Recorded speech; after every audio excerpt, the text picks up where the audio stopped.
राधा,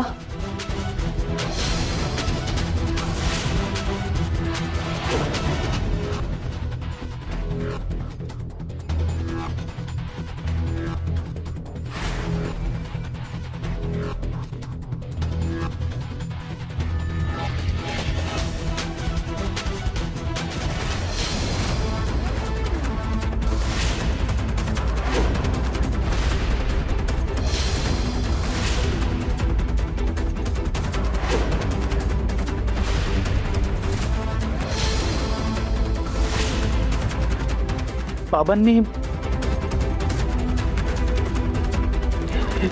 हे सगळं माझ्याशी खोटं बोलले.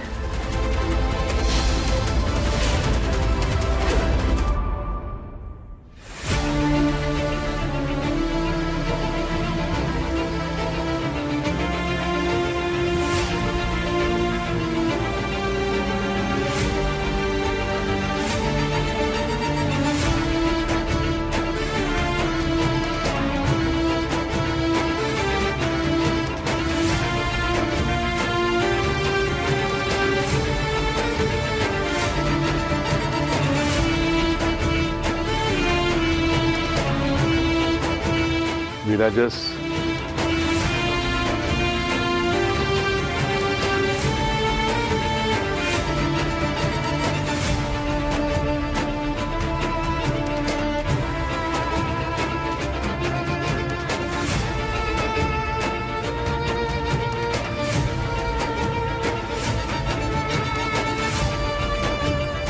बाबा,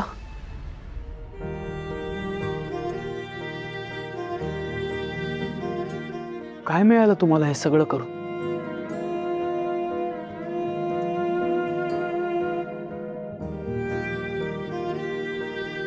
का केलं तुम्ही?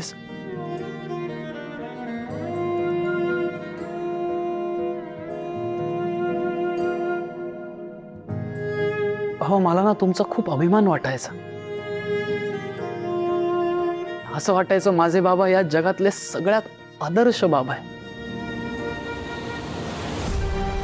समाजात त्यांना किती मान आहे, लोक किती आदर करतात, आणि हा सगळा मान बघून मला असं वाटायचं काय काय ग्रेट आहे आपले बाबा, किती मानतात सगळे त्यांना. तुमचं कर्तृत्व बघून मला असं वाटायचं की मला एक दिवस माझ्या बाबांसारखं असं कर्तृत्व गाजवायचं, आणि मग उत्तर मिळायचं की छे, आपल्याला नाही जमणार बाबांसारखं व्हायला. मला काय, कोणाच्याच बापाला नाही जमणार माझ्या बाबांसारखं व्हायला. भाऊ, मी बघायचो ना तुमची कामासाठीची जिद्द, तुमचं विजन, बिझनेस मोठा करण्याची तुमची धडपड, दिवस रात्र मेहनत, असं बघून मला भारावून जायचो मी. माझी छाती अशी अशी अभिमानाने अशी हे व्हायची की की असं वाटायचं की मला मोठं झालं की मला काहीच नाही व्हायचं. मला माझ्या बाबांसारखं व्हायचं. इतक्या या कर्तबगार माणसाच्या मागे इतका भयानक चेहरा असेल ना. ह्या चाचूला बाबा तुम्ही आयुष्यभर तुम्ही डावलत आलात, तिणवत आलात, तुम्ही त्याचा तिरस्कार करत आलात. अनाथ आहे, अनाथ आहे, अनाथ आहे. म्हणजे मी कायम तुमची बाजू नेहमी असं मी नेहमी समजून घ्यायचा प्रयत्न केला बाबा तुम्हाला, की नाही बाबांचं याच्या मागे काहीतरी एक वेगळं कारण असणार, काहीतरी असणार. पण तुमच्यापेक्षा जास्त बिराजदार कुटुंबाची काळजी चाचूला आणि राधाला आहे.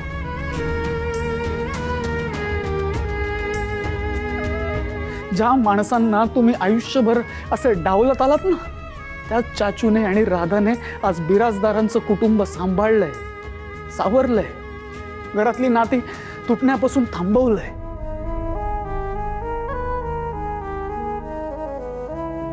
तुम्ही नेहमी म्हणायचात, अनाथांना नात्यांची किंमत नसते, त्यांना कदर नसते, त्यांना काही महत्व नसतं. बाबा, हे सगळं ना तुम्हाला नाहीये. आज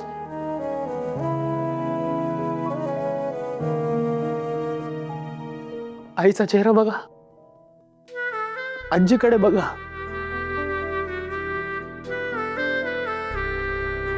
बाबा एकदाही विचार नाही आला आमचा. स्वार्थ एवढा मोठा असतो खरंच? वा, बिराजदारांचा काय बंगला आहे, केवढ्या गाड्या आहेत त्यांच्याकडे, केवढा मोठा बिझनेस आहे, पैसा पैसा पैसा, सतत त्या पैशाच्या मागे धावता धावता धावता धावता स्वतःच्या पोराबाळांकडे, बायकोकडे.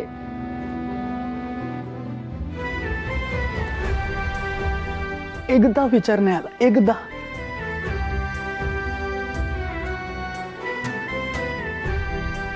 अनाथ आहे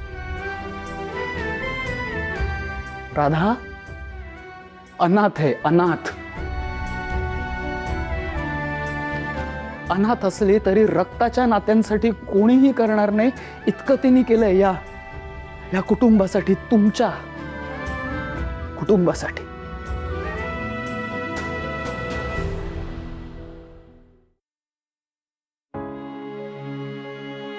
मला माफ कर विराज.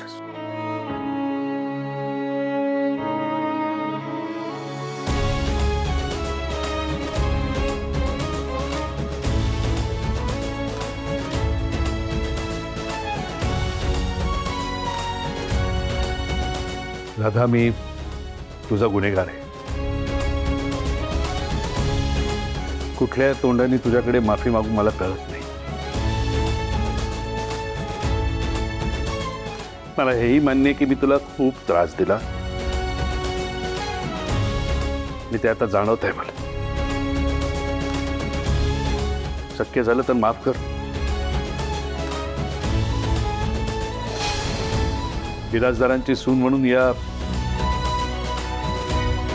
अख्ख्या घराची काळजी घे.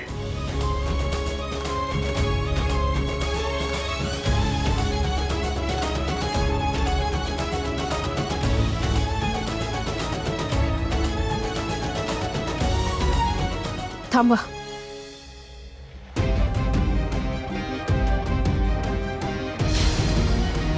ते एकटेच गुन्हेगार नाहीत.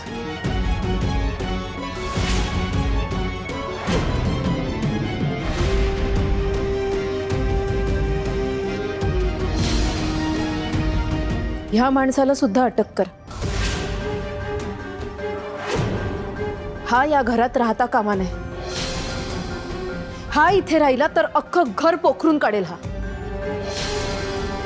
मी काहीच नाही केलं. काही बडबडते ही.